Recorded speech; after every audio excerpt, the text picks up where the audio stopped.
하나님 말씀은 열왕기하 18장 구약성경 593면 구약성경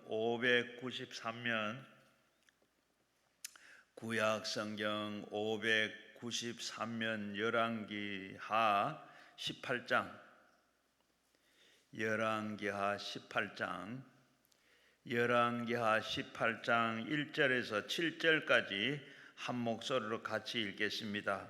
이스라엘의 왕 엘라의 아들 호세아의 제3년에 유다 왕 야하스의 아들 히스기야가 왕이 되니 그가 왕이 될 때에 나이가 25세라 예루살렘에서 29년간 다스리니라.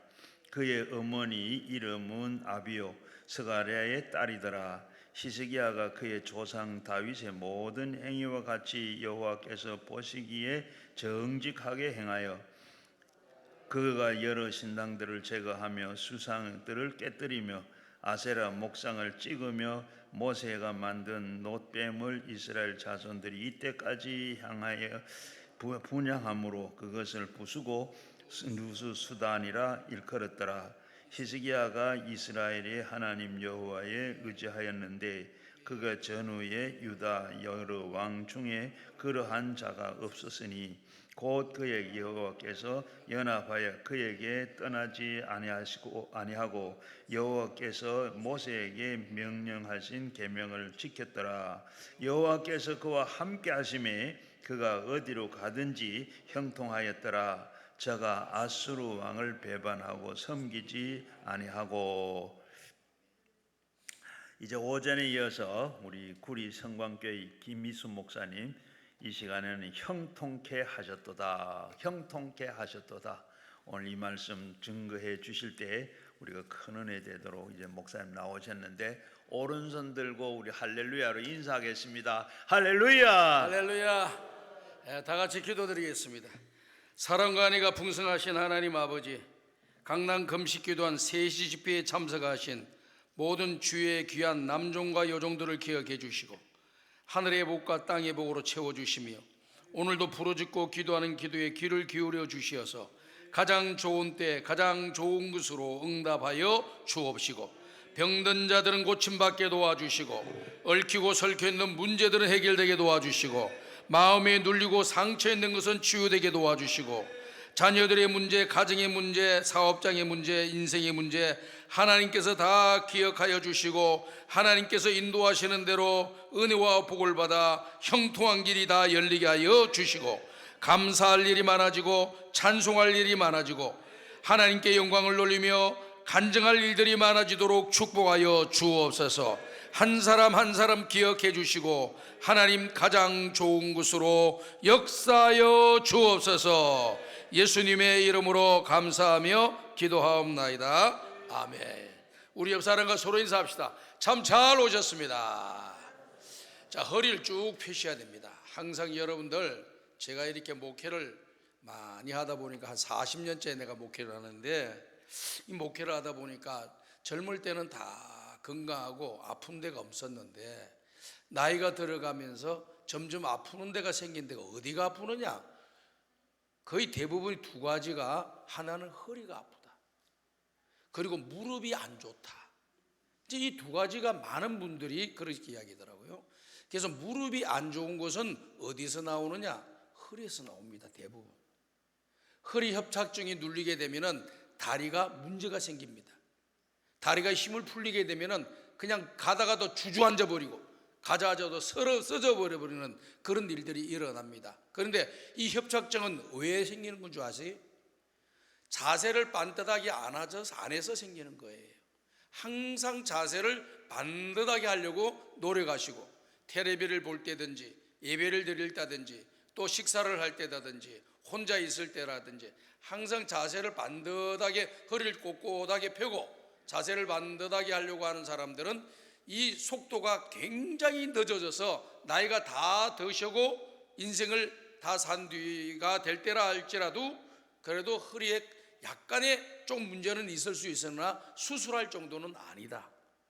그렇기 때문에 이건 건강하게 사시고 허리 수술하지 않기를 주의 이름으로 축복합니다. 이제 허리 수술이라는 게 또 뭐냐? 제가 이렇게 우리 성도님들 허리 수술하시는 분을 보면은 뭐 5번 척추니 4번 척추니 7번 척추니 그 부분에서 이게 중간에 있는 연골이 닳아가지고 뼈와 뼈끼리 달아붙습니다. 그러니까 그게 뼈와 뼈가 붙으면서 여기 움직이면 통증이 오고 그냥 신경계통에 눌러져 가지고 다리가 힘을 못 쓰고 온몸이 아프고 그냥 고통스러워하는 것을 보게 됩니다. 그래서 수술하는데 어떻게 하냐? 4번 5번이 문제가 된다면 4번 5번 그 중간에 있는 부분을 그냥 쇠 같은 것으로 이게 기구로 집어넣는 겁니다. 그래가지고 뼈와 뼈끼리 닿지 않도록 하는 일을 하는 거죠. 그래 결국 나중에 보면은 그런 수술을 하고 나면은 무거운 걸 들 수도 없고 또 잠을 또 잘못 자거나 허리를 잘못하게 해 놓으면은 또 통증이 발생되는 그런 일들이 반복되곤 합니다. 그리고 그다음에 무릎이 아프셔요. 너무 많이 이렇게 무릎을 꿇는 일들을 하다 보니까 이 무릎이 연골이 또 다 닳아가셔 가지고 그것 때문에 무릎 수술을 했는데 제가 이렇게 우리 교인들 수술한 사람들 5명 중에 2명 내지 3명은 여전히 수술하기 전과 수술하고 난 뒤에 비슷한 사람이다. 한 2-3명 정도만이 수술하고 난 뒤에 좀 나아진 그런 케이스가 되더라고요. 그러니까 수술하고라도 자기가 잘 조절해야 되는데 조금 괜찮으니까 이제 다 됐다 싶어가지고 또 옛날로 돌아가다 보니까 이게 무리가 돼가지고 또 그런 고통 가운데 살아가는 사람들이 상당히 많이 있습니다.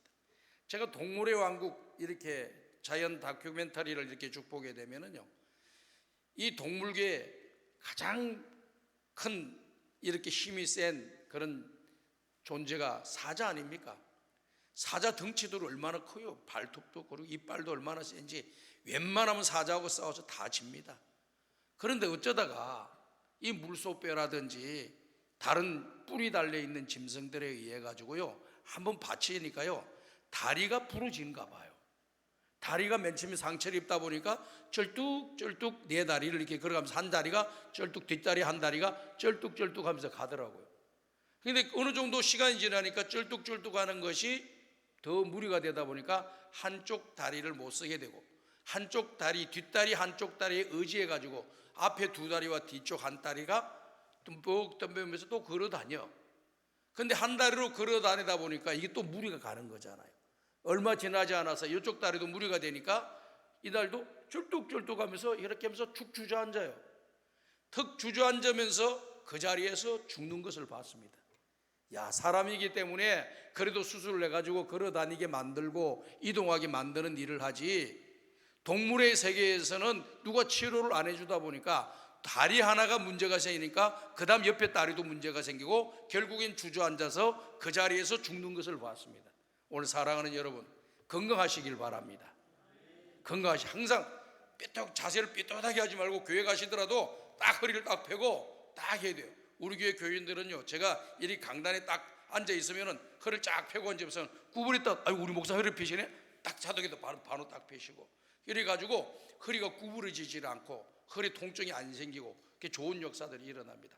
허리가 구부정하신 분들보다는 허리가 반듯한 사람이 더 건강하고 허리가 반듯한 사람들이 일을 더 잘합니다.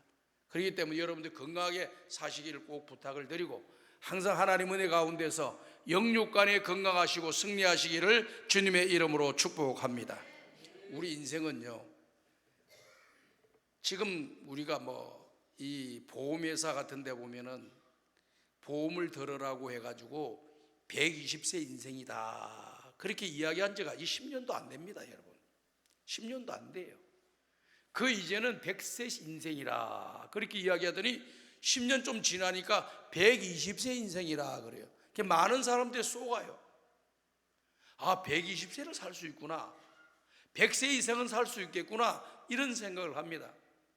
그래가지고 그렇게 오래 살려면 보험을 들어야지 해가지고 보험을 막 들고 그렇게 합니다. 지금 보험회사 내가 이렇게 공격하는 건 아니에요. 그분들도 살아야 되니까 자기들의 전략과 전술, 또 건강하면 100세 이상도 살 수 있는 분들이 여러 나오기 때문에 그렇죠. 그래서 건강하기 위해서는 또 보험을 들어 놓으면 어려운 일 당할 때 혜택을 보니까 좋은 일이기는 합니다만은, 여러분들의 생각 속에서 그 사람들이 이야기하는 것처럼 110세, 120세 산다, 그런 시대에 우리가 살고 있다라고 이야기하는 내용은 지금 태어난 애들이 앞으로 건강하게 살면 그렇게 된다는 것이지 여러분들이 그렇게 된다는 게 아니다, 이 말을 아셔야 돼요. 첫 번째, 그러니까 속지 말아라 이 말입니다. 그리고 제가 데이터를 한번 보았습니다. 여러분 연령대에 보면은 40만 50만 정도가 내 연령대에 있습니다. 내 50만 정도의 사람들이 내가 태어난 해에 태어났어요. 그 사람들 중에 40만 50만 중에 100세 이상을 넘기는 사람이 몇 명이냐? 5천 명도 안 되는 거예요. 그러니까 40만 50만원에서 뭐 전체 50만 중에서 500명이라고 치면은 50만에 500명이면은 100명당 하나입니다. 100명당 하나가 100세 이상 사는 거예요. 너나 나나 다 100세 사는 게 아닙니다, 여러분. 100명당 하나 사는 거예요. 100명당. 근데 여러분 100명당 하나 살겠다고 내가 그 100명당 하나야? 이렇게 생각하고 사는 거예요, 지금. 통계가 그렇게 나와 있는 거예요. 그래서 여러분들, 생명은 하나님의 손에 달려있기 때문에 언제 하나님이 부르신다 할지라도 우리는 주님 갈 준비를 잘 하셔야 되고, 그리고 살아있는 동안 어떻게 하든지 한 번이라도 더 말씀 순종하고, 한 번이라도 더 선한 일을 하고, 한 번이라도 더 좋은 말하고, 한 번이라도 하나님 기뻐하는 일하고, 한 번이라도 한 번 더 기도하고, 한 번이라도 주변에 있는 영혼들을 위해서 기도하고, 교회를 위하여, 목회자들을 위하여, 하나님 나라와 영광을 위하여, 선교를 위하여 기도하고, 우리 대한민국 교회를 위해서 기도하고, 우리 대한민국이 이 동성애나 차별금지법에 빠져들어가지 않도록 하나님 앞에 기도하는 여러분들 되시기를 주의 이름으로 축복합니다. 건강하셔야 돼요. 건강하셔야 돼요. 건강하셔야 돼요. 그러려면은 우리가 예를 들어서 100세까지 산다고 칩시다. 그러면 100세까지 살았다면 여러분이 시편에 기록되어 있는 말씀의 내용을 보면은 이런 말씀이 기록되어 있습니다. 여호와여 나에게 지혜로운 영을 주시사 내 남은 세월이 얼마인지를 알게 하시고 그 남은 인생 동안 하나님의 뜻대로 살도록 해달라고 본인 자신이 기도하는 내용을 우리가 시편에서 발견할 수가 있습니다. 그러니까 내 나이를 알고 내가 얼마만큼 내 남은 인생을 살 날이 남았고 그 기간 동안 내가 무엇을 하며 살아야 되겠는가 하는 것은 굉장히 지혜로운 사람이라는 거예요. 무턱대고 사는 데까지 살고 가지 이렇게 하는 사람도 있겠죠. 그러나 성경은 왜 우리에게 주신 말씀입니까? 그 말씀들로 선친들의 그 말씀들을 보면서 우리 자신을 돌아보게 만들고 좋은 것은 본받고 나쁜 것은 버릴 줄 아는 지혜로운 사람들이 되어야 될 줄로 믿습니다. 다 같이 한번 따라합시다. 좋은 것은 본받고 나쁜 것은 버립시다. 이것이 성도들이 살아가야 할 방향입니다. 누가 잘하고 좋고 선하고 아름답고 위대한 일을 하면은 나도 저거 본받고 나도 저렇게 살아야 되겠다 이런 마음을 품고 살면 되는 거예요. 근데 주변에 있는 사람들을 보니까 제가 안 좋은 이야기를 하고 안 좋은 말을 하고 비난을 해서 상처를 주고 아픔을 주고 눈물을 흘리게 만들고 교회를 떠나게 만들고 이 땅에서 믿음의 길을 제대로 걸어가지 못하게 만드는 그런 행동을 하는 것은 딱 보고 교훈으로 여러분이 받아들이셔야 돼요. 그분들을 비난하고 정죄하고 막 이렇게 화를 선포할 것이 아니라 나는 저래서는 안 되겠구나, 나는 저런 말을 하면 살면 안 되겠구나, 저런 행동을 하면은 모든 사람들에게 고통을 주고 괴로움을 주고 아픔을 주고 상처를 주는구나, 이걸 잘 생각해서 좋은 것은 본받아서 행동하고 안 좋은 것은 본받아서 하지 않도록 딱 하는 것, 이 사람이 지혜로운 사람이라. 이해가 되시면 아멘 하시기 바랍니다. 그래서 내 남은 인생이 얼마만큼 남았는가 하는 것을 계산하는 것은 굉장히 중요해. 제가 넉넉하게 이야기해서 100이라고 얘기한 거예요. 보통 80대 90% 이상이 다 돌아가십니다. 그렇기 때문에 정신을 바짝 차리세요. 그럼 내가 100세까지 산다고 치고 내 남은 생이 얼마큼 살겠어요? 제가 이렇게 가만히 보니까 이 가운데 계신 분 90%는 50년 안에 보이지 않을 사람들이 수두룩해. 50년 지나고 나면 안 보일 사람들이 너무 많아요. 여기 앉아있는 분들 중 보니까. 그러면 내 남은 인생이 얼마인가를 남은 것을 잘 생각하시고 우리가 인생의 길을 지혜롭게 걸어가야 됩니다. 좋은 일을 할도 그렇게 많이 남지도 않았고 주님 앞에 충성할 날도 그렇게 많지 않았고 주님 앞에 나와 예배드리고 은혜 받을 시간도 그렇게 많지 않고 우리 이웃들에게 사랑을 주고 선한 일을 하고 좋은 일을 하고 좋은 관계를 맺으면서 복음을 전하는 날도 얼마 남지 않았다 이 말입니다. 그렇기 때문에 정신 바짝 차리고 믿음의 길을 걸어가야 됩니다. 책 가운데 좋은 책 안에 이름이 있습니다. 바프포드가 지은 교수님이 지은 하프 인생이라는 것이 있습니다. 하프타임이라고 하는 이 책은요, 베스트셀러가 돼가지고 수많은 사람들이 그걸 읽고 도전을 받았고, 하버드 대학의 유명한 교수는 우리 모든 사람들이 살아있는 사람은 이 책은 한 번 정도 읽어봐서 자기 자신을 돌아볼 수 있는 기회로 삼는 것이 유익할 것이다 할 정도로 이 책이 유명한 베스트셀러입니다. 이 책의 내용은 뭐냐? 바로 이와 같은 말씀을 하고 계시는 거예요. 우리 인생을 전반기와 후반기로 나누라. 마치 운동선수 축구 경기가 전반전이 있고 후반전이 있듯이 그 사이에 하프타임이라는 것이 있다. 이 하프타임 때 전반기 살아왔던 것을 잘 점검해서, 전반기 운동했던 것을 잘 점검해가지고 경기했던 내용을 잘 분석해서 무엇이 잘하고 무엇이 못되었는가, 무엇이 잘못됐는가 잘 파악해서 잘하는 것은 더 잘하고, 잘못된 것은 고쳐가지고 이 하프타임을 잘 생각했다가 후반전에 들어가면은 그 팀은 전반전보다 훨씬 더 좋은 성적을 낼 수가 있다. 만약에 하프타임을 대충 보내게 되었다라고 하면은 후반전에는, 전반전에는 잘해서나 후반전에는 잘못해서 망하는 길을 걸어갈 수가 있다라고 이야기를 했습니다. 정말 맞는 말이라고 생각됩니다. 오늘 여기 계신 여러분들, 아이고 목사님 제 나이가 벌써 70인데 하프타임은 35인데 지금 전반기 이상 넘어갔으니까 어떻게 하면 좋습니까? 이렇게 이야기하시는 분들 계세요. 지금 여러분들이 그 생각을 하는 순간 전반기의 삶이라는 것을 여러분들이 아셔야 됩니다. 오늘 이 생각을 하는 시간이 그 이전까지의 시간이 전반전이고, 그 생각을 하고 남은 목표와 방향을 정해놓고 살아가려고 하는 것이 우리의 후반전이라고 하는 것을 여러분이 믿으셔야 돼요. 그럼 여러분들이 새롭게 남은 인생의 길을 걸어가면서 내 남은 인생은 성공적으로 살아가고, 이 땅에서 빛되게 살아가고, 하나님 영광 위에 살아가고, 많은 사람들을 옳은 대로 이끄는 하늘의 별과 같이 빛나는 하나님의 사람들이 될 줄로 믿습니다. 그래서 한번 꼭 점검하시. 여러분 오늘 오셔서 잘 오셨잖아요. 오늘 2024년 10월 11일입니다. 이 금요일 날 가장 오늘 하루 제일 선택을 잘하는 시간은 바로 이 시간입니다. 여러분 믿으시면 아멘 하시기 바랍니다. 세상에 수많은 곳을 갈 수 있지만 오늘 강남 금식기도원으로 발걸음을 옮기도록 주의 성령이 마음을 주시고 또 뜻을 주시고 생각을 주시고 우리의 몸을 움직여서 이곳까지 오도록 하나님이 인도해 주신 줄 믿습니다. 오늘 좋은 시간이, 오늘 특별히 하나님이 나에게 복 주신 시간입니다. 기도를 열심히 하십시오. 성경에 보면 창세기부터 계시록까지 항상 기도를 하라고 우리에게 권면하지, 기도하지 말라라고 하는 성경 구절은 하나도 없습니다. 유대인들은 하루에 3번 기도하잖아요. 3시, 6시, 9시. 우리나라 시간하면 6시를 더하면 됩니다. 9시, 12시, 오후 3시 3번을 규칙적으로 기도합니다. 이슬람 교도들은 유대인들에게 뒤지지 않기 위해서 우리는 5번 한다 그래가지고 그 3번에다가 앞뒤로 해가지고 또 2번 더 기도해서 5번 기도를 합니다. 그럼 우리 예수 믿는 사람들은 어떻게 해야 될까? 우리 성경에서 분명히 말씀해 주셨잖아요. 쉬지 말고 기도하라. 다 같이 따라 합시다. 쉬지 말고 기도하라. 근데 쉬지 말고 기도하는 게 계속해서 쉬고 기도 안 해. 이게 문제입니다. 이게.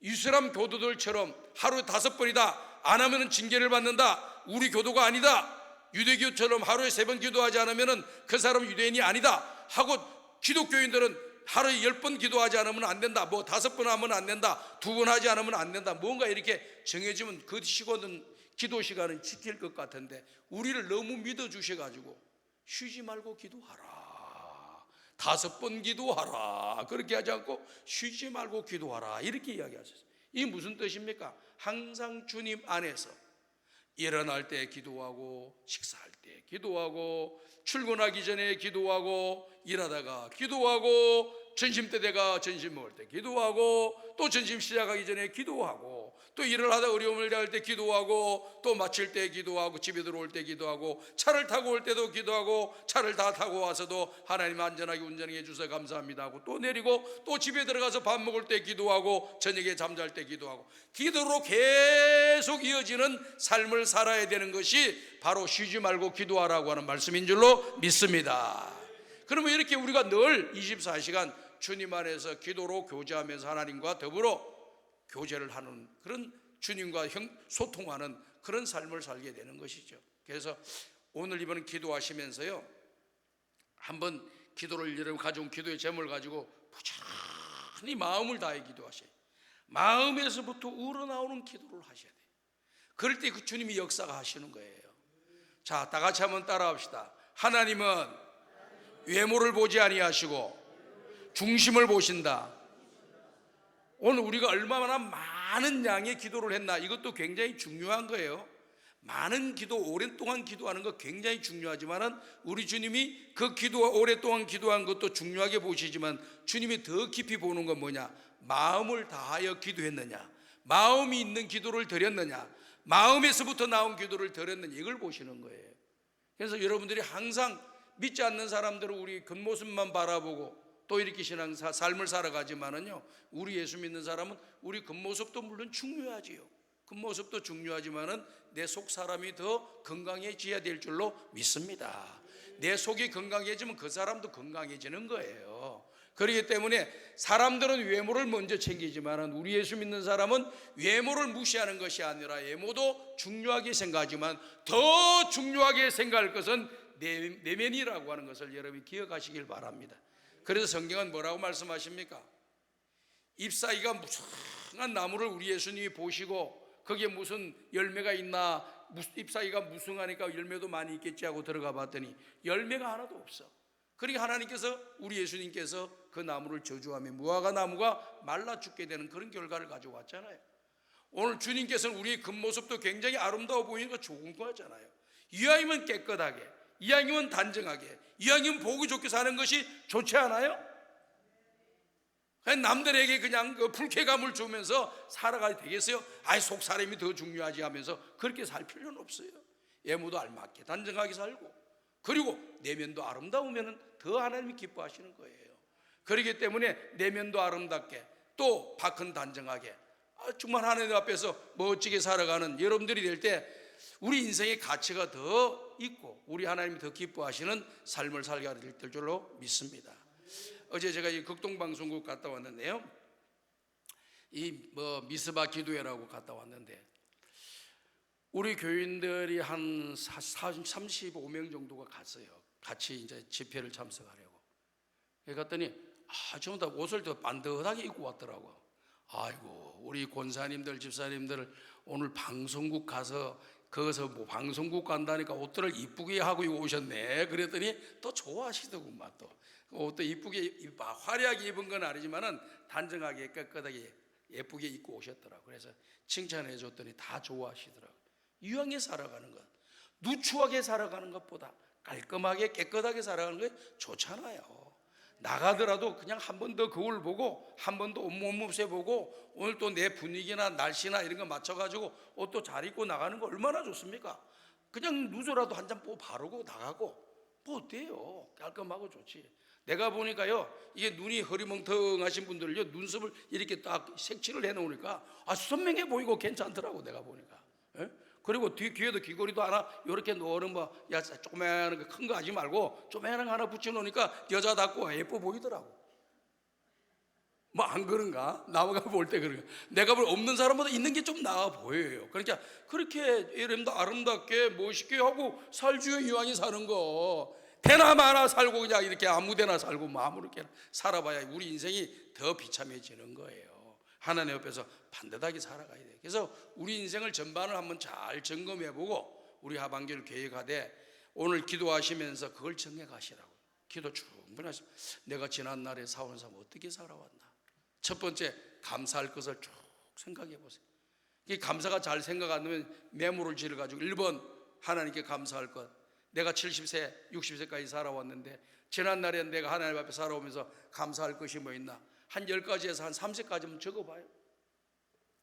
그리고 두 번째로는 내가 인생을 잘못 살아온 것은 무엇인가, 내가 해서는 안 될 일들이 무엇을 했을까 쭉 써보고, 그 다음 내 남은 인생은 앞으로 어떻게 살 것인가 계획표를 쭉 한번 짜고 오늘 그걸 가지고 이대로 살게 해주세요 하고 하나님 앞에 마음을 다하여 부르짖고 기도하게 되면은 여러분의 인생에 변화가 일어날 줄 믿습니다. 기적이 일어날 줄로 믿습니다. 역사가 일어날 줄로 믿습니다.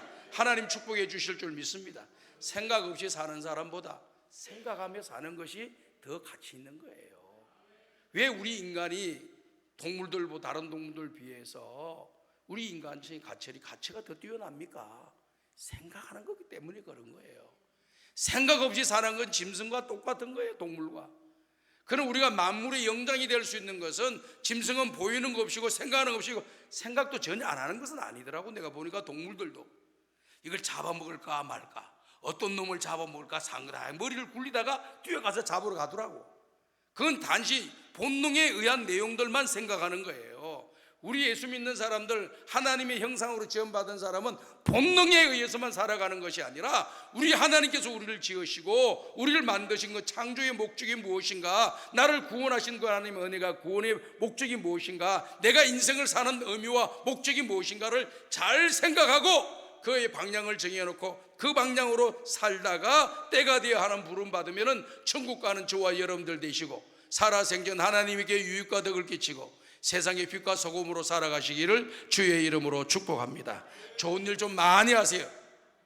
좋은 일 좀 많이 하시라고. 선한 일 좀 많이 하시고, 다 남들한테 상처 주고 아픔 주고 괴로움 주고 해방이나 놓고 이런 못된 습관들은 다 오늘 이 시간에 쓰레기통에 버리고 이 기도원에 다 버리고 가세요.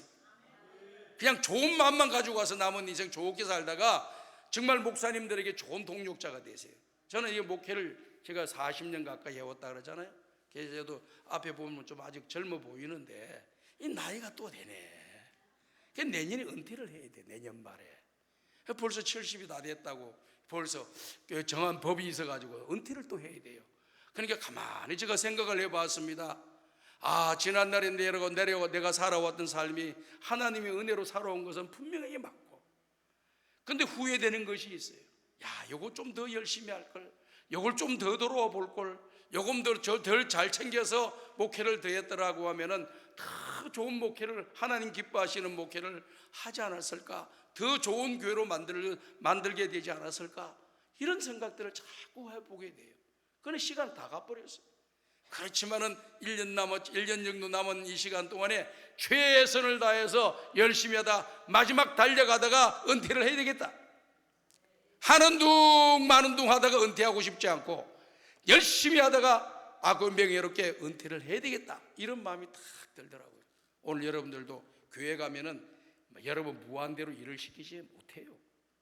이제 개척교회나 교인이 없으면은 70이 넘어도 계속해서 교회에서 봉사해야 되고 일해야 될 여건이 생기지만은 규모가 있는 그런 교회에서는 만 70이 되면은 목사님도 장로님도 권사님도 집사님도 다 은퇴해야 되는 거예요. 은퇴하고 나면은 그 다음부터 어떻게 됩니까? 뒷방이 좀 물려나는 거예요. 뒷방으로 물려나는 거예요. 앞에서 활동하는 그 젊은 사람들이 활동하는 것을 보고만 있을 뿐이에요.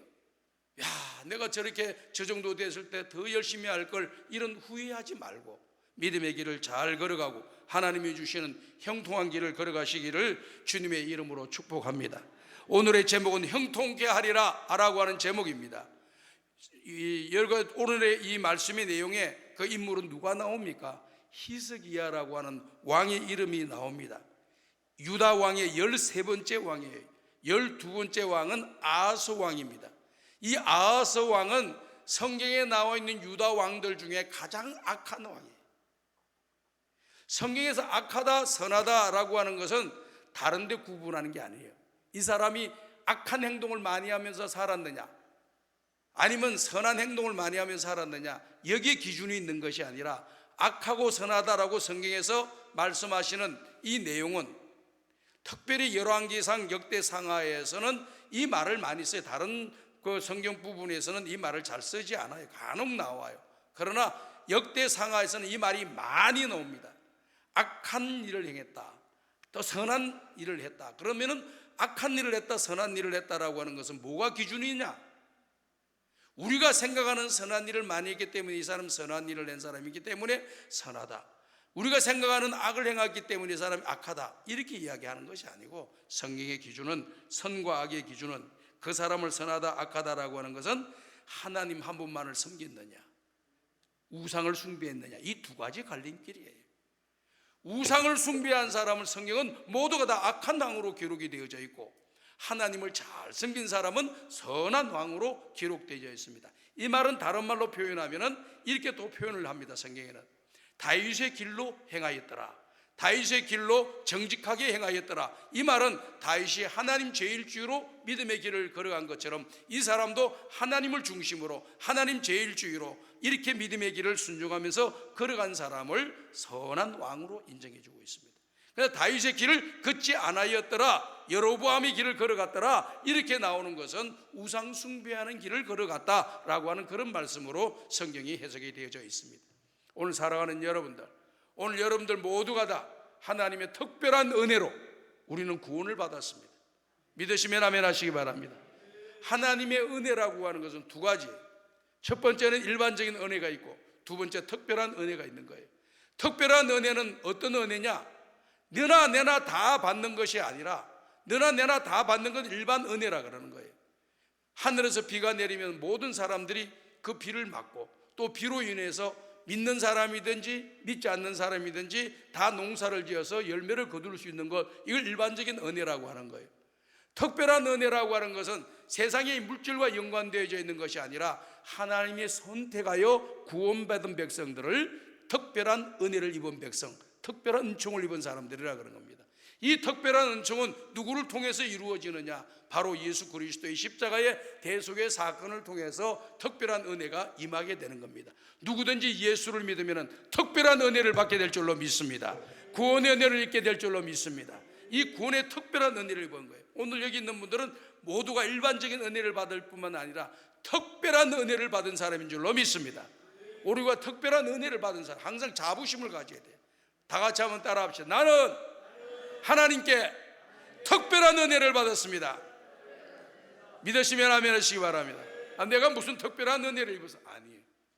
온 천하를 주고도 바꿀 수 없는 은혜를 입은 것이 구원의 은혜입니다. 십자가의 은혜입니다. 나를 위해 죽으신 예수님의 그 십자가의 은혜를 입어서 구원함을 받은 백성들이 특별한 은혜를 받은 겁니다. 너나 내나 받는 것이 아니라 세상에 70여 개나 넘는 수많은 사람들이 살고 있지만 이 특별한 은혜를 받은 사람은 소수에 불과합니다. 그런데 그 소수 안에 오늘 저와 여러분들이 들어가서 하늘의 소망을 가지고 이 땅에서 믿음의 길을 걸어가게 된 것이 얼마나 감사해요. 죽음은 그것으로 끝나지 하고 사는 사람들이 이 세상의 대부분의 사람인데, 우리는 죽으면 끝나는 것이 아니라 천국과 지옥이 기다리고 있는 거예요. 세상 사람들은 지옥으로 들어가고 우리는 천국이 기다리고 있는 지옥을 생각할 필요가 없어요. 우리는 하늘나라 천국만 바라보고 사는 거예요. 우리는 죽을 때까지 소망이 넘치는 삶을 사는 거예요. 아멘. 죽는 날이 바로 우리 꿈이 이루어지고 소망이 이루어지는 날이에요. 세상에 믿지 않는 사람 죽는 순간이 망하는 날이에요. 영원한 지옥불로 떨어지니 얼마나 슬프겠어요. 그러나 우리 예수 믿는 사람은 육신적인 이별이 되니까 이게 아쉽고 슬프고 안타깝고 못다한 정과 사랑 때문에 눈물이 나는 것이지, 이 사람이 가는 길이 잘못된 길로 가서 눈물이 나는 게 아니다 이 말이에요. 하늘나라의 소망을 가지고 사는 사람들은 이 땅에서 행복한 사람인 줄로 믿습니다. 저와 여러분도 항상 행복한 사람 가져야 돼요. 그래서 성경을 보면 이런 말씀이 기록되어 있죠. 성경 말씀이 이렇게 기록합니다. 이스라엘아, 너같이 하나님의 은혜를 받은 사람이 어디 있느냐? 너와 같이 하나님의 구원을 받은 사람이 어디 있느냐? 너는 행복한 사람이다. 이렇게 이야기했습니다. 다 같이 한번 따라합시다. 나는 행복한 사람입니다. 믿으시면 아멘 하시기 바랍니다. 목사님 힘들어 죽겠는데 뭐가 행복해요? 이렇게 말할 수 있겠지요.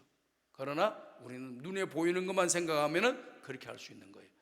보이지 않는 하나님의 영적인 놀라운 은혜를 입은 사람들은 세상에 수많은 사람들 많이 있지만은 나가 잘난 것도 없고 똑똑한 것도 아닌데, 똑똑하고 잘나고 뛰어난 사람들 수도 없이 많은데 그 사람들 선택하지 않고 미련하고 연약한 나를 선택해서 하나님의 자녀가 되어 하늘의 소망을 가지고 이 땅에서 죽어도 영원한 하나님 나라 천국 들어가는 복을 받았으니 나는 이 땅에서 복 받은 사람이고 행복한 사람이다. 그래서 여러분들 항상 행복한 사람이라는 걸 잊어버리지 말아야 돼요. 돈이 없어서 이마상이 찌푸러지고 얼굴에 어둠이 수심이 가득하고 그럴 수 있지요. 그러나 마음속 중심에는 나는 하나님께 복을 받은 사람이야. 나는 하나님의 은혜를, 특별한 은혜를 입은 사람이야. 나는 행복한 사람이야. 나는 복을 받은 사람이야. 하나님은 나와 함께 하신다. 하나님 나를 인도하신다. 하나님 나를 지켜주신다. 하나님 나와 함께 동행하신다. 믿으시기를 주의 이름으로 축복합니다. 축복받으셔야 돼요. 그래서 하나님 앞에서 신앙의 길을 잘 걸어가야 되는데, 이 히스기야가 오늘 성경 말씀 7절에 보니까 하나님이 함께 하심으로 형통한 사람이 되었다 그랬어요. 형통한 비결이 어디서 나오느냐? 하나님은 누구와 함께 하느냐 하는 것이 오늘 성경 말씀 설교의 내용의 중심이 되는 겁니다. 오늘 첫 번째 보면은 열왕기하 18장 3절에 보니까 이런 말씀이 기록되어 있죠. 이 히스기야는, 여기 본문이 나오네요. 잘, 이거 빨리 띄워줘서 고마워요. 다 같이 한번 읽어봅시다. 시작.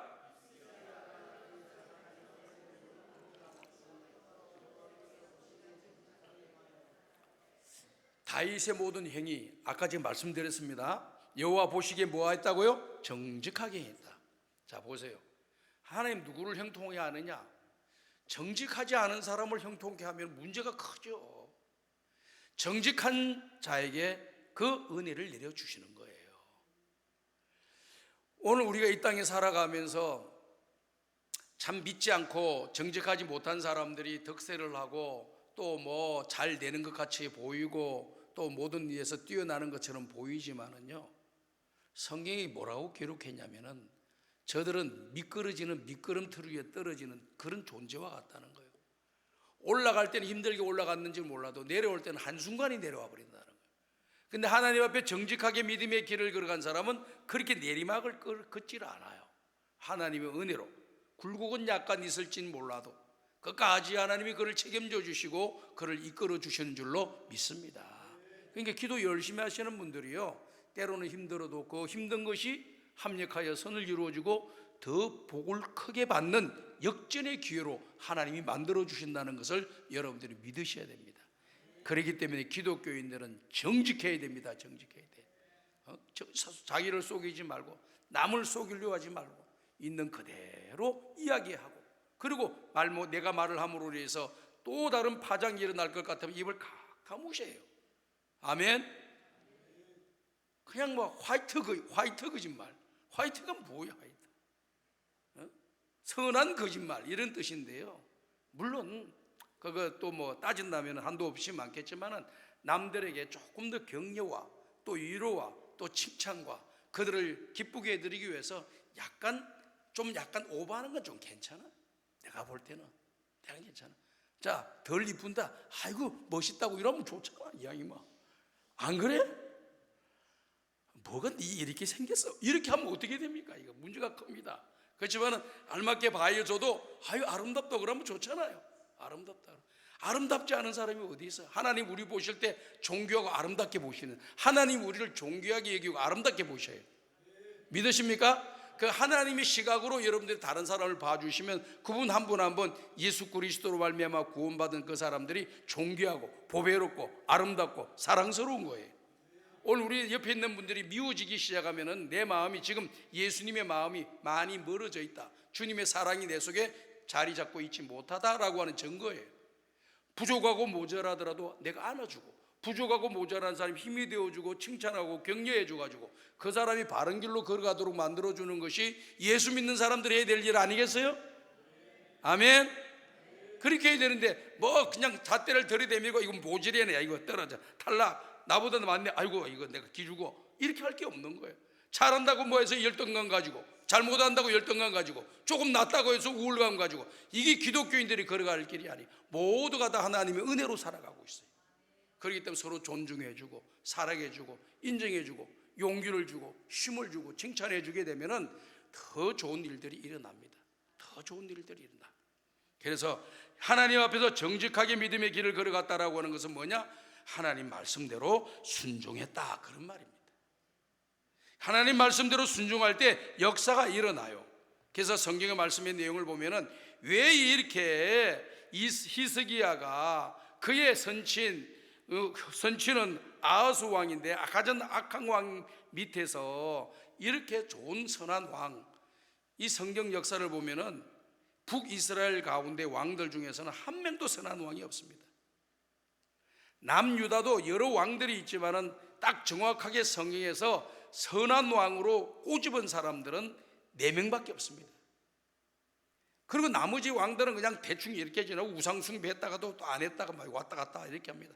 4명의 왕은 주님 부르시는 그날까지 하나님 앞에서 하나님 중심으로 하나님께 순종하며 믿음의 길을 걸어가고 우상을 타파했던 그런 왕들입니다. 그 사람이 3대 왕인 아사 왕과 그 다음에 13대 왕인 히스기야 왕과 여호사밧 왕과 요시야 왕 4명의 왕밖에 없습니다. 이 4명의 왕을 제외하고는 하나님의 정직하게 행하겠다고 기록되어 있는 왕이 없습니다. 그만큼 훌륭한 왕들이죠. 그 히스기야가 이렇게 하나님 앞에서 훌륭한 일을 하게 되는 그런 계기가 어떻게 나오죠? 아버지는 우상을 숭배하는 사람들이 어떤 우상을 숭배했느냐? 가나안 땅에 있는 모든 우상을 다 섬겼어요. 아세라 신을 섬기고 바알 신을 섬기고, 그리고 오늘 성경에 기록되어 있는 말씀의 내용처럼 그 놋뱀을 섬겼다고 나오잖아요. 그리고 몰록이라고 하는 그런 신을 섬겼습니다. 이 신은 어떤 신이냐면 그 앗수르가 섬기는 신을 받아들인 거예요. 이 신의 가장 악한 행위는 뭐냐?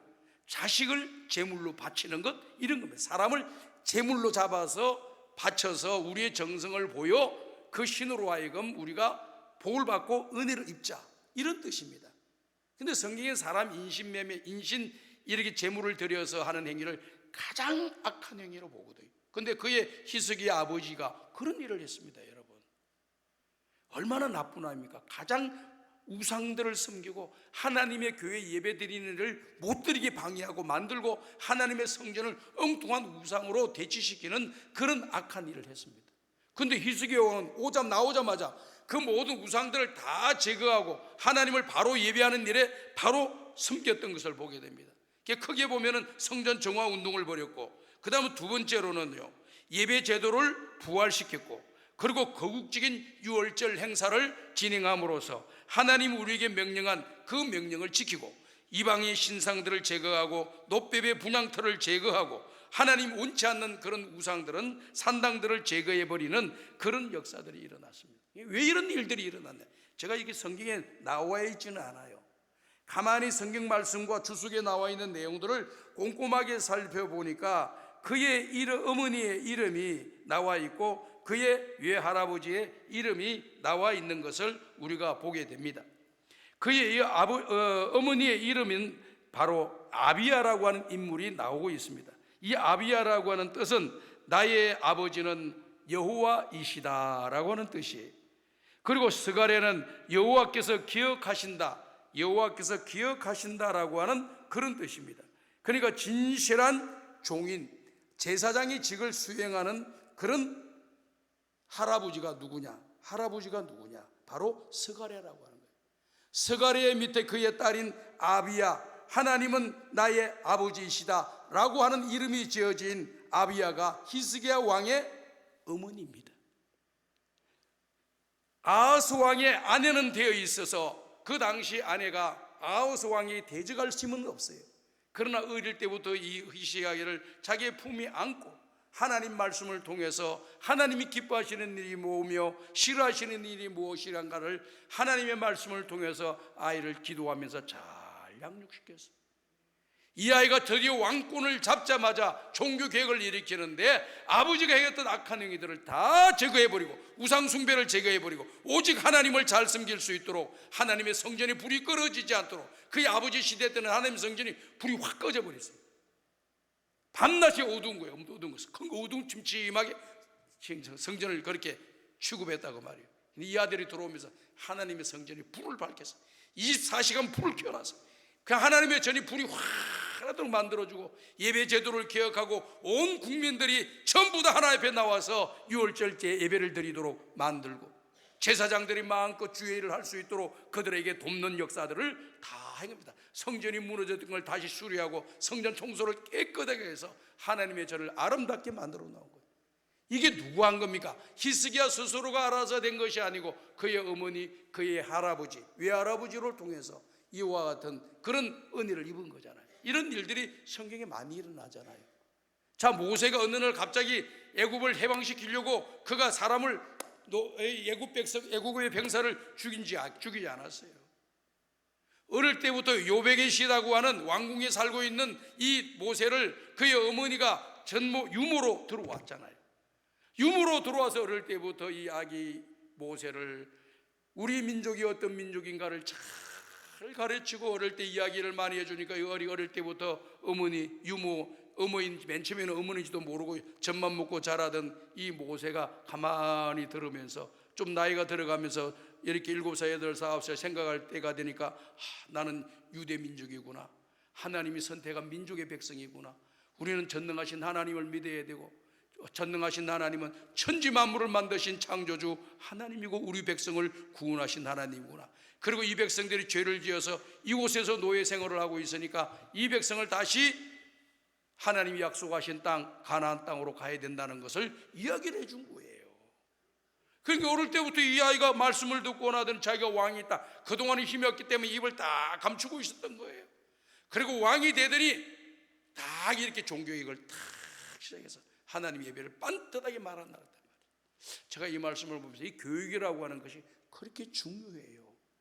요괴배 또 그와 같이 교육을 통해서 모세의 위대한 인물이 나타나지 않았어요. 신약 성경을 보면은 디모데라고 하는 인물이 나옵니다. 디모데의 어머니, 할머니가 거짓없는 믿음의 소유자였어요. 어릴 때부터 할머니가 거짓없이 하나님 앞에 진실하게 신앙생활하고 그의 어머니가 거짓없이 하나님 앞에 진실하게 신앙생활하다 보니까 그의 아들 외손주인 이 아들 디모데가 어릴 때부터 정직하게 신앙의 길을 걸어갔다는 거예요. 얼마나 교육이 중요한지 모르겠습니다. 오늘 사랑하는 여러분, 아이가 듣든지 안 듣든지 예수님이 어떤 분인가를 가르쳐 주시고 아이가 어떤 분인지 아닌지를 너희들 다른 아이들이 몰라다 할지라도 모를 때라 할지라도 잘 예수님에 대해서 설명을 많이 해주게 되면 아이가 정신이 어릴 때부터 쫙 바뀌어가지고 교회를 떠나지 않고 하나님 나라와 영광을 위하여 멋있게 쓰임받는 위대한 지도자들이 될 줄로 믿습니다. 목사님 아들이 있으면 그러겠는데 지금 할머니가 손주 손녀를 가르치라니까 손주 손녀를 안고 키우면서 놀면서 성경 이야기해주고 예수님에 대해서 이야기해주고 재미있게 이야기해주면 애들이 안 듣는 것 같고 장난치는 것 같고 하더라도 귀에 쏙쏙 들어와서 자꾸 반복하니까 아이가 예수를 믿고 나중에 커서 자기 스스로 선택을 할 때 기독교를 딱 선택하는 거예요. 아멘. 얼마나 중요한지 몰라요. 우리 할머니 할아버지들은 마지막 교육시킬 대상장이 있다면 손주 손녀들이에요. 잘 교육시켜서 나이 때도 제일 잘 예수 잘 믿고 우리 아들 딸 때도 예수 잘 믿고 우리 손주 손녀 때도 예수 잘 믿고 자손 만대가 예수 잘 믿는 믿음의 집안이 되려고 하면은 할머니 할아버지들이 정신 바짝 차리고 우리 손주 손녀를 그냥 예쁘다 하고 말기만 아니라 예쁘다 하고 성경 말씀을 잘 이야기해 주셔야 돼요. 아멘. 애가 뭘 알아듣겠어요? 다 알아듣습니다, 여러분. 다 알아들어요. 분위기도 잘 파갑니다. 꼬맹이들이 어떻게 분위기를 보는지 다 눈치를 잘 봐. 그래가지고 힘 있는 사람한테 달라붙고 힘 없으면 또 이렇게 하고 자기를 좋아하는 사람 안 좋아하는 사람 얼마나 그냥 본능적으로 잘하는지 몰라. 자기 좋아하는 사람한테 가려고 눈빛이 좀 이상하다 싶으면 가지를 않아. 얼마나 영악한지 모릅니다, 이 애들이. 그러니까 할머니가 사랑을 많이 해주시고 좋은 말 많이 해주시게 되면은 우리 아이들이 좋은 역사들이 일어날 줄로 믿습니다. 항상 정직하게 잘 가르쳐 주시길 바래요. 그래서 좋은 일들이 그 아이가 히스기야가 정직하게 되었다는 거예요. 마음에 거짓이나 꾸밈이 없이 바르고 곧다라고 하는 것이 정직이라는 단어잖아요. 잠언 15장 8절을 보면 악인의 제사는 여호와께서 미워하셔도 정직한 자의 기도는 하나님이 기뻐하시느니라.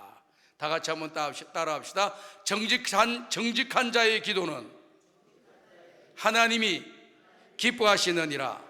믿으시면 아멘 하시기 바랍니다. 정직하게 해야 돼. 저도 이런 목회를 하다 보니까요, 저한테 와서 보고를 하고 무슨 이런 일을 하는데 어떤 사람은 정직하게 있는 그대로를 이야기하시는 분이 계시고 어떤 사람 자기 주관과 해석과 유익함을 담아가지고 나한테 이야기해서 그대로 되게 만들려고 하는 그런 분들도 계시더라고요. 그래서 저희 교인들 한 3,000명 정도 돼요. 그러다 보니까 이 어떤 교인들이 와서 이야기하는 게 다 보여. 처음에는 제가 순수하게 믿고 그들의 말을 듣고 그렇게 합시다. 이거 좋은 생각이네요. 그렇게 합시다 그랬더니 또 반대적으로 어려움을 겪는 사람이 나오더라고. 이 사람은 그 어려운 사람이 있는 걸 다 알아. 그렇지만 내가 이야기하는 것이 관철되면 내 뜻대로 갈 수 있다고 생각되어서 그렇게 내 의견에 반대하는 사람 의견을 물리치고 내 의견이 관철되었다고 해서 내 길을 걸어가겠다. 그래서 내가 목사님과 더불어서 목사 허락을 받고 이 일을 추자. 왜 당신 그 일합니까? 목사님 하라고 해서 큰 소리 뻥뻥 치면서 나갑니다. 아, 내가 조심해야 되겠구나. 정신을 바짝 차려야 되겠구나. 좀 더 지혜롭게 해야 되겠구나. 그래서 강단에서 선포했습니다. 여러분들 저 만나러 올 땐 정직하게 이야기하세요. 복선을 깔고 뭔가 이렇게 계산을 하고 뭔가 이렇게 뭔가 하려고 하는 자기 욕심을 갈고 나한테 오지 마세요. 그런 분은 아예 오지 말라고. 나한테 오지. 정직하게 있는 그대로 이야기하면 내가 바른 대답을 해주고 또 바른 길을 제시하고 또 바른 방향으로 가도록 해줄 텐데, 오기 전에 많은 생각들을 해보시라고. 내가 하려고 하는 이 일이 다른 사람, 다른 부수에 영향을 주지 않는지를 잘 생각하고 모두가 다 공유해서 합력하여 선을 이루고 힘이 되는 그런 이야기들을 나한테 오라 그랬더니 갑자기 찾아오는 숫자가 팍 줄어들었더라고. 나는 여러분들이 이야기를 믿습니다. 그러니까 나한테 찾아올 때는 조금 더 가감하지 말고 있는 그대로를 가져오고 저의 생각을 물으시고 그 다음 내가 당신들의 생각을 물을 때 있는 그대로를 잘 이야기해 주십시오. 그래서 이 생각과 이 내용이 모든 우리 공동체에 유익이 된다고 하는 것만 이야기하셔야지, 우리 부수는 잘 되고 좋은데 다른 부수에 상대적으로 문제가 발생되는 이런 말은 하지 마라. 그랬더니 갑자기 오는 숫자가 갑자기 4분의 1로 쫙 줄어들어버려요. 오늘 여러분들 항상 생각하세요. 특히 주의 종들에게 가서 이야기할 때는 여러분 가감하지 말고 숙이지 말고 정직하게 일을 해요. 또 어떤 분은 와서 이래요. 자기가 다 결정했어. 어떻게 하면 좋을까요? 지가 다 결정해놓고 나는 맨 처음에 그 말이 순수하게 받아들였어요. 아, 그래요? 그 제 생각에는 이렇게 A라고 하는 것을 하면 좋겠는데, 근데 내가 B를 선정했는데요? 그럼 뭐 하려고 나한테 왔어? 뭐 하려고 하냐? A냐 B냐? 잘 선택을 하지 못하기 때문에 목사님한테 물어와야지. B라고 정해놓고 B라고 하는 대답이 나올 걸 예상하고 왔다가 A라고 이야기를 하니까 나 B라고 정했는데 이미 비행기 표까지 다 끊어놨는데 왜 오셨어요? 다음부터는 오지 마세요. 왜 결정해놓고 나한테 물어보세요? 그걸 갖다가 또 다른 사람을 갔더니 우리 목사님이 이렇게 하라고 했더라 라고 다른 사람한테 떠들어가지고 뭔가 모르게 자기 입지를 세우려고 하고 자기가 하는 일을 정동화시키려고 하는 그런 사람들이 또 있더라고요. 저는 여러분 절대 목사님 앞에 갈 때 자기 감정이나 계산이나 이런 거 머리 돌려가지고 가지 말고 있는 그대로 이야기하세요. 그리고 목사님이 권면해 주시는 대로 또 이야기를 들어보고 또 여러분 이야기를 말씀하시고, 그래서 목사님과 더불어 좋은 생각이 정리가 되면은 그대로 받아서 진행하는 것이 교회의 이익과 덕이 되고 주님 앞에 영광이 될 줄로 믿습니다. 정직한 자의 기도는 하나님이 기뻐하시느니라. 정직한 자의 기도는 하나님이 기뻐하시느니라. 히스기야가 하나님께 기도할 때 정직한 기도를 드렸거든. 그러더니 하나님 그 기도를 받으시고 그에게 응답해 주신 것입니다. 두 번째로는요, 오늘 말씀의 내용 18장 5절에 보니까 히스기야가 주님을 의지했는데 유다의 어떤 왕보다도 더 주님을 잘 의지했다고 오늘 본문의 말씀이 나오죠. 다 같이 읽어봅시다. 시작.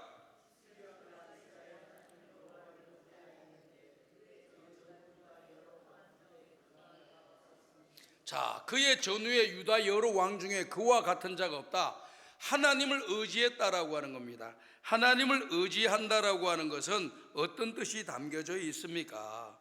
의지한다라고 하는 것은 항상 여호와를 의지한다라고 하는 것은 내 마음과 뜻과 생각을 다 기댄다라고 하는 뜻이에요. 누구에게 기댄다? 하나님께 기대는 거예요. 내 마음을 하나님께 기대고 내 생각을 하나님께 기대고 내 모든 하는 행동을 하나님께 기대어서 한다는 거예요. 그걸 의지한다라고 하는 거예요. 성경을 보면은 여호와를 의지하는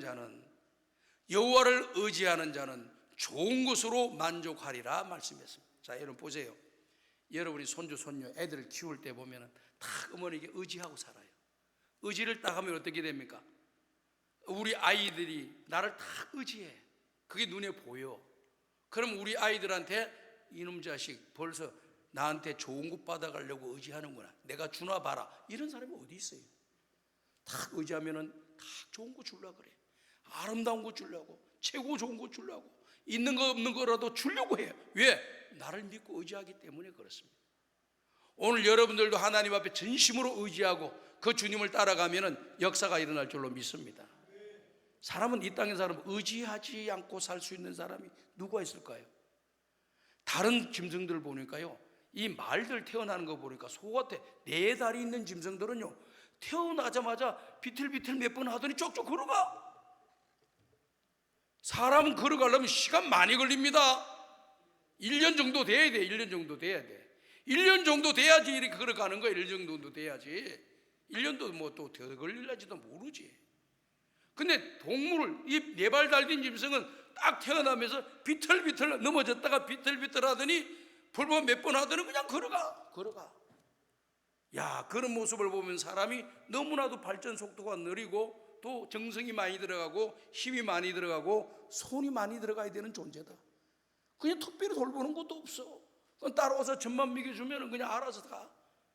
야, 그러니까 이 새끼가 부모를 의지하니까 엄마는요, 어미 소나 어미 짐승들은요 끝까지 보호하더라고. 끝까지 보호해. 자기가 죽어가면서도 끝까지 보호해.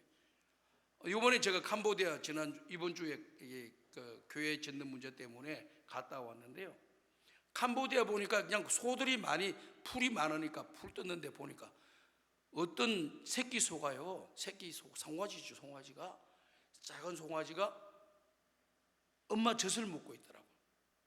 그냥 열심히 빨더라고.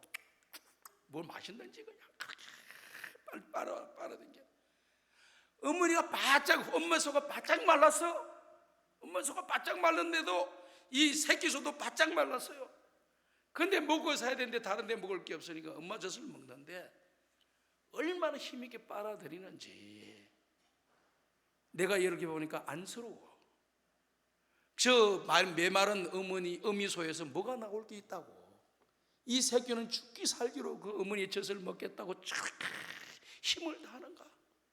그런데 어미소는 싫어하지도 않고 가만히 있어. 야, 저게 어머니의 마음이고 하나님의 마음이지 않겠나. 이 어린 송아지가 어머니를 의지해서 먹고 살아야 됐다고 어머니를 의지하니까 자기 있는 것까지 다 주는 거예요. 하나님이 저와 여러분들을 사랑하고 저와 여러분들이 하나님을 의지하니까 하나님께서 예수님을 이 땅에 보내서 십자가에 죽게 하시면서까지 저와 여러분들을 살려주시는 줄로 믿습니다. 그러니까 하나님을 의지하고 살아야 돼.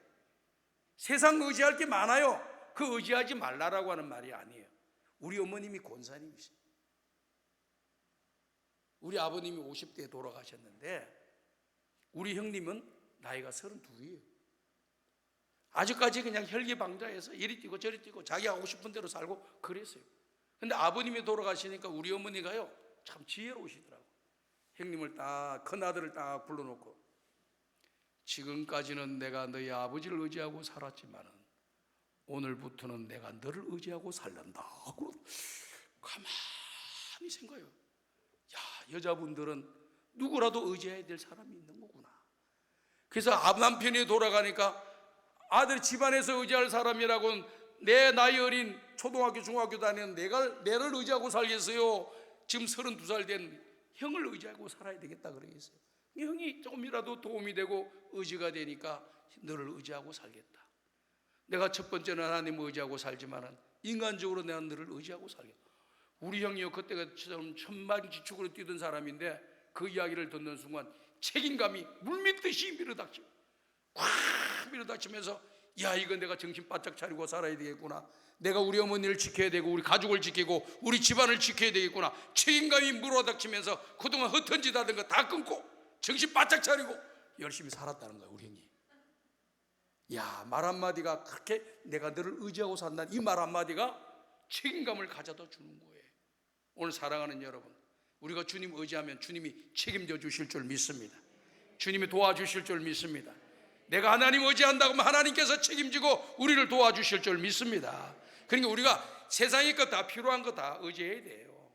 의지하지만은 그거보다 더 의지해야 될 것이 있다. 하나님을 의지해야 된다.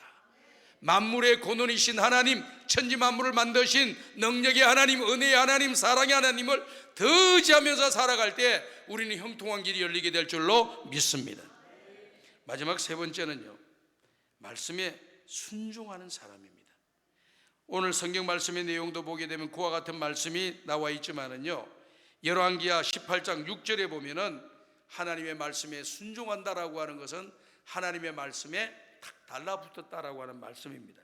6절 말씀에 보니까 이런 말씀이 기록되어 있죠. 읽어봅시다. 시작. 곧 그가 여호와께 연합하여 그에게 떠나지 아니하고 여호와께서 모세에게 명령하신 계명을 지켰더라. 순종했다는 거죠. 하나님을 떠나지 않고 하나님과 연합하여서 하나님과 더불어서 항상 연합했다는 거예요. 자, 내 생각이 있으면은 다른 사람 생각하고 같이 맞추면 그 연합이 되는 거예요. 내 생각대로 가는 것, 또 상대방 생각을 맞추지 않는 것, 그건 각자 길을 가는 거예요. 그러나 두 사람의 생각을 하나로 묶어서 가는 것은 뭡니까? 연합한 생활이에요. 오늘 저와 여러분 내 인생에 가야 할 길이 있지만은 하나님의 생각을 다 합해가지고 하나님 뜻에 맞추어서 우리가 하나님의 말씀에 순종하고 믿음의 길을 걸어가면은 형통한 길이 열리게 될 줄로 믿습니다. 하나님 말씀에 순종하는 게 복된 거예요. 저는 신앙생활을 어떤 것으로 생각하느냐? 신앙생활은 순종이다. 그리고 인내다라고 이렇게 보고 있습니다. 아무리 교회를 오래 다니고 직분을 갖고 있다 할지라도 하나님 말씀에 불순종한다? 믿음 없는 사람입니다. 그러나 교회 생활을 얼마지 않은데도 그 사람이 하나님 말씀에 순종하고 산다? 그 사람은 믿음이 더욱더 성장하고 잘 될 사람이다. 아무리 교회에서 수십 년의 경력을 가져서 성숙한 사람처럼 보여도 하나님 말씀에 불순종하면 그 사람은 신앙이 없는 사람이고 영적으로 미성숙한 사람이다. 그러나 신앙생활의 경력이 많지 않아도 하나님 말씀에 순종할 줄 알고 순수하게 하나님 말씀대로 살려고 순종하는 사람은 그 사람은 믿음이 좋은 사람이고 좋은 자질을 갖고 있고 앞으로 하나님의 큰 은혜와 복을 받으며 하나님 나라와 영광을 위하여 쓰임받을 수 있는 사람이 된다, 이렇게 보는 것입니다. 오늘 사랑하는 성광이 가족 여러분들, 말만 많이 하고 행함이 없는 사람 되지 말길 바래요. 말만 많이 하지 말만 많이 하고 행함이 없는 것은 죽은 믿음이라 성경이 이야기했잖아. 오늘 성경 말씀 보면 히스기야가 형통케 되는 축복은 어디에서 나왔느냐? 하나님과 연합하여 하나님 말씀을 배우고 깨닫고 알아서 그 말씀대로 순종하며 살아갔다, 이 말입니다. 그러니까 형통한 길이 열리게 되고 복을 받게 되잖아요. 그 뒤에 보면은요, 이 말씀 18장 읽었잖아요. 19장, 20장, 21장에 보게 되면은 이런 내용이 나와요. 이 히스기야가 두 개 기도를 하는데 다 하나님이 들으시고 응답해 주셨어요. 한 번은 아수르 군대 18만 5천이 몰려 들어와서 죽을 위기에 놓여 있습니다. 그럴 때 하나님께 눈물로 간절히 기도하고 아수르 대장이 보낸 그 편지, 그냥 그 하나님을 욕하고 이스라엘 민족들을 욕하고 자기 자신을 욕하는 그 백성들을 협박하고 공갈치는 그 편지를 받았고 이 편지를 가지고 탁 성전에 들어가서 축 펼쳐놨다는 거예요. 하나님 아버지, 아수르의 군대가 하나님을 모욕하고 나를 모욕하고 하나님의 백성들을 모욕하면서 이와 같은 글을 보냈습니다. 우리는 저들을 대적할 능력이 없습니다. 저들은 힘이 있고 우리는 힘이 약합니다. 하나님 우리를 살려주세요, 우리를 도와주세요 하고 눈물로 기도드렸더니 하나님께서 그 이유를 들으시고 18만 5천 명을 하루아침에 그냥 다 목숨을 거두어 주시고 지리멸렬하게 만들어서 간신히 그 편지를 쓰고 보냈던 사람이 그냥 뜨거워해가지고 자기 나라로 도망갔다가 자기 나라에서 암살당하고 죽는 비참한 일들이 일어났습니다. 누가 하신 겁니까? 히스기야가 한 거예요? 아니, 히스기야는 기도를 했을 뿐이고 하나님이 일하신 거예요. 믿으시면 아멘 하시기 바랍니다. 원수를 원수로 갚으려고 하지 말고 원수는 하나님께 맡기셔야 돼요. 그래서 제가 이렇게 가만히 보니까 이 목회를 하다 보니까 자꾸 알고 배우고 깨달아지는 게 많아져요. 세월이 가면 갈수록. 나하고 서로 원수된 사람들이 있어요. 적이 되는 그런 사람이 있고 미운 사람이 있어요. 그런데 미운 사람을 내가 머리를 쓰고 계획을 짜고 어떤 수를 써가지고 그 사람을 제거시키고 없애려고 하면 없어질 수도 있겠죠. 그건 끝난 거 아니에요. 하나님 모든 걸 아시고 하나님이 심판하시는 거예요. 그 심판이 내가 될 수가 있습니다. 원수를 원수로 갚지 말고 원수는 하나님께 맡기고 나는 내 갈 길만 걸어가시. 아멘. 원수가 있지, 나를 미워한 사람이 있지, 그 저놈을 내가 어떻게 복수할까, 이런 생각하지 말라, 그 말입니다. 나는 하나님께 바라보고 하나님께 그 억울함을 다 아뢰고 나는 내 갈 길만 열심히 가세요. 그럼 하나님이 다 정리해 주신다고. 거기에는 보복도 없고 원한도 없고 또 다툴 일도 없어. 하나님이 하시는데 누가 말아요? 내가 하면은 원수가 되고 또 다른 또 원수를 낳게 되고 또 복수극이 이루어지게 되는 거예요. 중국 영화 봤죠, 여러분들? 서로 원수간에 지내는 사람 전쟁을 해가지고 싸워가지고 이 집안을 다 몰살시켜. 그런데 남자아이가 저 마루 밑에 숨어가지고 이렇게 있다가 살아나. 그래서 소림 사이에 올라가지고 15년 동안 돌을 닦고 내려와가지고 또 이쪽 집에 있는 사람 또 다 죽여. 근데 그 집에도 또 여자 해내가 딱 숨어서 살아나. 그 이놈이 또 산에 올라가 돌을 닦아가지고 10몇 년 만에 내려와가지고 이쪽 집안도 다 죽여. 이게 중국 역사의 문화입니다. 우리 예수의 문화는 그런 문화가 아니에요. 원수가 있어도 하나님께 그 모든 것을 아뢰고 맡기면 하나님 처리하십니다. 그래서 다윗이 제일 모범된 사람이에요. 다윗이 사울 왕에게 뭐 잘못한 게 뭐가 있어요? 나라 위기 상황 속에 블레셋의 이 골리앗 장군을 물리치고 나라가 살아난 역사가 일어나고 블레셋과의 전쟁에서 항상 나가서 승리하는 놀라운 위대한 왕이 장군이 되었는데 괜히 미워하는 거예요. 왕에게 뭐 잘못한 게 있나? 그런데도 미워하는 거야. 백성들이 다윗을 더 좋아하니까 그냥 시기심이 발동돼가지고 시기 질투가 발동돼가지고 다윗을 죽이려고 군사들을 데리고 다윗이 숨어 있는 곳을 쫓아다니면서 이 골짜기 저 골짜기 들어오고 이 광야 저 광야로 쫓아다니면서 군사를 끌고 다윗 죽이려고 해요. 다윗이 뭐 잘못했어요? 미움의 것은 죽음이에요. 미워하는 것이 오래 두지 마세요. 미워하는 거 오래 두지 마세요. 미워하는 게 끝은 죽음이에요. 죽었으면 좋겠다 이렇게 생각하는 거예요. 너 플러스 미움, 저 여 플러스 니은, 이런 마음이 생기는 거예요. 이게 왜 그렇게 나오느냐? 그게 미움의 것이 바로 죽음이기 때문에 그렇습니다. 살인이에요. 그래서 미워하지 마라. 미워하는 선 그 마음이 이미 살인하였느니라. 우리 예수님 말씀했잖아요. 남의 것을 내가 탐냈다는 마음 자체가 이미 남의 것을 도둑질한 사람이 되는 것이고, 또 이웃집에 뭐 여인을 보고 음란을 품은 것 그 자체가 이미 간음한 것이라고 우리 예수님 이야기하셨잖아요. 그러니까 우리 주님의 말씀을 잘 생각해 봐야 되는 겁니다. 그래서 다윗이 그렇게 충성스럽게 일을 했는데도 불구하고, 자기를 잘했는데도 불구하고 죽이려고 하는 거예요. 그게 어떻게 기도했습니까? 너무 그 기도가 멋있어요. 내가 한번 먼저 하고 그 다음 한번 따라해 보려고 합니다. 나는 저를 사랑하나 저는 나를 미워하니 나는 기도할 뿐이라. 이렇게 말씀했습니다. 얼마나 멋있습니까? 한번 따라해 볼까요? 나는 저를 사랑하나 저는 나를 미워하니 나는 기도할 뿐이라. 그 내용을 참 하나님께 올려드릴 뿐이라. 결국 하나님이 일을 처리하셨죠. 그리고 다윗 왕이 피 하나 흘리지 않고 당당하게 왕으로 설 수 있도록 하나님이 다 일하셨다는 거예요. 여러분들도 원수 갚으려고, 여러분 스스로 원수 갚으려고 미워하는 그런 마음도 들 때가 있어. 그렇지만 이건 잘못된 거다 생각하고 뭐 답답하고 좀 얽히고 설켰는 문제, 억울한 거 다 주님께 맡겨버리면 하나님께서 다 해결해 주셔요. 그럼 거기에는 원한도 없고 후회도 없고 휴정도 없어요. 정말 성경 말씀대로는 너무 좋은 것 같아요.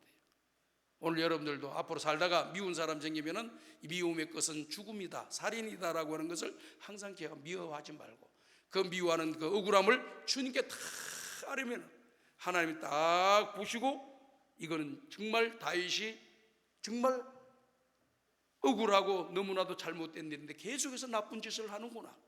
그럼 내가 손을 봐야지 하고 손을 봐서 깨끗하게 정리되면 나는 아무것도 하지 않았기 때문에 나에게는 원한이 없고 또 나에게 불평이 없고 나에게 주변에 있는 사람들 이야기 들을 게 없어요.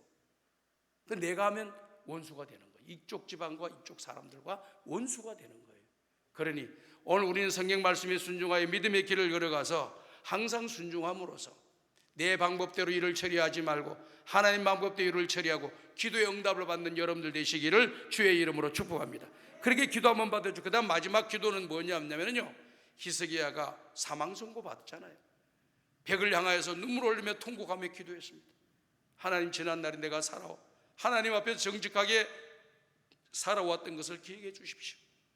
눈물 흘리며 통곡하게 기도했어요. 벽을 바라봤다는 건 무슨 말입니까? 다른 거 안 쳐다보고 오직 하나님만 바라보겠다는 거예요. 오직 하나님만이 내 문제를 해결해 줄 수 있고 하나님만이 나의 모든 문제를 해결해 줄 수 있는 유일한 분이십니다라고 하는 것을 표현하는 것이 벽을 향했다. 벽에 뭐 보일 게 뭐가 있어요? 벽을 뒤돌아서면 보일 게 너무 많죠. 그렇지만 벽을 쳐다봤더니 보일 게 하나도 없어요. 그 말은 무슨 하나님께 탁 향했다는 것입니다. 여러분들도 어려운 일 당할 때 하나님 착 바라보고 하나님만 의지하고 기도할 때 하나님께서 이사야 선지자를 보내서 뭐라고 얘기했습니까? 히스기야 왕이여, 히스기야의 왕의 기도를 하나님이 들으시고 히스기야의 눈물을 하나님이 보셨다고 합니다. 그래서 이 죽음의 길에서 그 생명을 15년이나 연장하는 하나님의 은혜를 입게 된 것입니다. 오늘 사랑하는 여러분, 오늘 우리 인생의 길에 형통한 길이 열리기를 바랍니다. 하나님을 의지하고 하나님 말씀에 순종하고 하나님만 예비하고 하나님의 교회에 유익과 덕을 끼치고 하나님께만 영광 돌리는 믿음의 길을 걸어가시고, 그리고 오늘 부르짖고 기도하는 그 기도, 그런 모습을 가지고 부르짖고 기도하는 그 기도를 하나님이 기쁘게 받으시고 엄청난 위기를 역전시켜주는 은혜를 경험하시고 죽음의 위기에서도 살아나는 역사가 일어나기를 바라고, 얽히고 설켰는 문제에서 해결되는 역사가 일어나 하나님께 감사하고 찬송하고 간증하는 날이 오기를 주의 이름으로 축복합니다. 손을 이만큼 들고 주여 3번 간절히 부르짖고 기도합시다. 기도할 때 남의 의식하지 마세요. 주님 앞에 히스기야처럼 부르짖고 기도했어요. 부르짖고 눈물로 기도했더니 하나님께서 모든 문제 해결해 주시잖아요. 오늘 이 기도할 때 병든 자들이 고침받을 줄 믿습니다. 문제가 해결될 줄로 믿습니다. 우리 앞길이 열리게 될 줄로 믿습니다. 주여 3번 부르짖고 간절히 기도합니다. 주여!